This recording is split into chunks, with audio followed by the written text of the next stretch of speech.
Hi guys, in this video I'm going to be giving you some tips to help you get started in Once Human.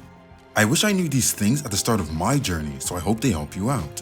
Let's start off with keeping your character fully fed and hydrated. Once Human isn't like your generic survival game, and sometimes you may forget it has food and thirst mechanics. Don't overlook these, as having your food and your thirst filled actually comes with some good benefits. You get more HP when you're fully fed, and when you're fully hydrated, you get more sprint speed and less stamina used to sprint. So little things like this do help you cheer out your adventure, and it's pretty easy to attain them with food and water. So when possible, always try to keep these filled to get those extra buffs. The next tip is use your melee weapons and your crossbow. Once you get a gun, it becomes very tempting just to use it all the time, but you actually want to keep using your melee weapons. These weapons are cheap to repair, and most importantly, you won't be wasting any ammo on lower level mobs. Most mobs can actually be killed with 1 to 2 hits of a melee weapon, and with a headshot from a crossbow, you can instantly kill mobs. Crossbow arrows can also be picked up after you use them, so craft like 100 and you'll have that many for a long time. You'll need ammo in the future and a lot of it, so preserving it early game will save you a lot of hassle during your later game stages. Tip number 3 is save your acid. Early game, I literally didn't save my acid and I kept making gunpowder for bullets, but acid is very needed because it's going to help you out throughout your whole progression, so try to save it as much as you can. Always pick it up when you kill mobs, and whenever you get a chance, make sure to be mining some sulfur as you go along. This is another item you'll need to go with acid to make yourself some gunpowder. Acid is needed for a lot of ores and ammo in the game, especially in the late game stages, so having it goes a long way. So right now you want to start making your stockpile.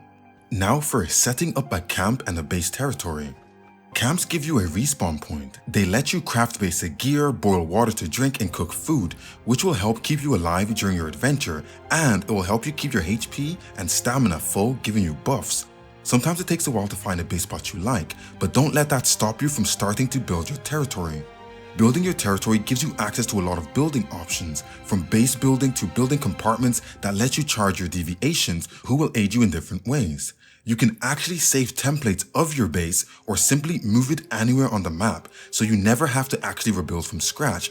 So if at first you have to build in a noob area and now it's overcrowded or you're super far away from resources you need, you can simply pick up your base and move it. You also want to use your campsites whenever you go to a hard area. When you get defeated in battle, you'll black out and lose some of the items you've gathered, but if you put up a campsite nearby, you'll be able to use it to respawn close by, then go back and reclaim the things you lost. If you don't have a campsite close by, you'll have to make that full journey, and that could be annoying sometimes.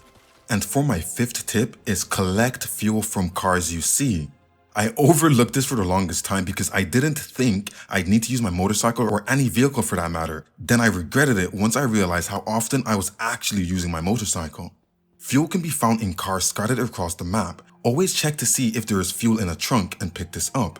You'll need it to refuel your own vehicles, so having a good stack early game can really help out, because I'm telling you, you might think you're not going to use your vehicles, but you're definitely going to. This one's a little bit simple, but use the fast travel option. The game does offer a fast travel mechanic, which is super helpful. If something seems far away, just know you'll only have to travel that full distance once. Look on your map and see if there's a fast travel location close by. Then you want to go over to that location and unlock the closest teleportation tower in every location. So next time you want to go somewhere, you can literally fast travel close to it, meaning less time wasted actually traveling. Your territory also acts as a teleportation spot, so once a tower is unlocked, you can jump to it right from inside your base. This does actually use up your energy, so don't spam it if you don't need to. The next tip is finding crates in your area.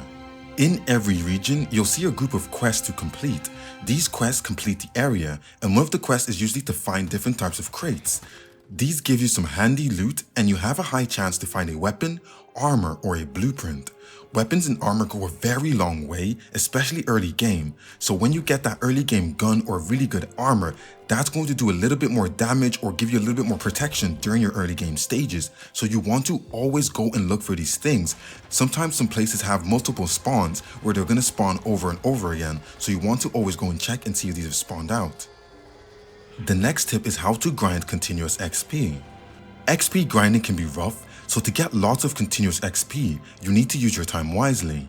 During my gameplay, I found that spending 10 to 15 minutes farming raw materials like wood and water, then crafting a full queue before leaving my base saw me coming back to 400 to 800 XP every time I came back to base. If you have multiple stations set up, you can have them all running when you leave, and you could legit come back to like 1000 XP every time. Make sure to also use multiple deviations for helping you get raw materials, so you have to do less farming by hand, because as you're out, they're going to be farming. When you get back, you're going to have a little bit of a stockpile ready to go, and you don't have to farm as much. You also want to use your commissions. If you use tab and you summon a V, it will give you a list of commissions you can do, and you can select 5 and work towards them. They give a bunch of XP on completion. This is very nice. Most of them are actually things you're going to do anyway, so you might as well use it to your advantage and start the commission while you're going to do these things. And lastly, completing side quests in each region also gives you a big chunk of fast XP, and they take anything from 5 to 10 minutes. So while you're out there looking for crates, trying to complete those zone missions, you also want to pick up one of these quests because they kind of cross over between your zone missions, and you can actually complete these in 5 to 10 minutes and get a big chunk of XP. You can actually find these in most zones and they're very quick, so I do recommend doing them, and you'll get some nice loot as well. And tip number 9 is fight the roaming bosses. A lot of giant bosses do spawn around the map. They may seem like they're going to be super hard to fight, but you actually need to fight these. As always, be careful and watch for their mechanics. These bosses can actually help you prep for some mechanics in anchor bosses, but overall, you can get some really nice items from defeating them. More than likely, someone else will be trying to take it out as well, so this will help you make the fight easier. You can get anything up to weapons and armor from these guys, so when you see one and it's lower level than you might as well fight it to try to get yourself a good item. And my last tip to help you out on your adventure is collect deviations. These little pal type creatures can actually come in very handy, from fighting for you, defending you, to farming for you. Some even help you sleep better, like the giant mystical cat. Like it's really weird. Early game, I recommend you use a combat deviation or a defensive type to help you in combat till you get used to the game, mostly in the boss fights, because some of the bosses can be a little bit difficult. They can really change the tide of a fight in the short time they get summoned for. They do roughly take 1 minute 30 seconds to charge after each use, but they do stay out for roughly 40 seconds, and it actually does quite a lot of damage. You can also find these guys scattered around the map. Some of the more common ones do spawn at safe zones and survivor camps, so make sure to explore and find them. These will really help you out. I kinda only had my butterfly and I kinda just went around not collecting any more. Then I realized that when I collected a few more, I had things going on in my base that were helping me out, like resource collection. So when I came back to base, I had resources to go, and things like steel are really hard to come by. So if you have a dig boy, it's going to help you get steel. So every time you come back to your base, you actually have some of it to go. So yeah, those are my beginner tips for Once Human. If any of these tips helped you out, make sure to like and subscribe. If you have any tips that you think I missed and should be on this list, make sure to add it down below in the comment section. And until next time, I'll see you guys then.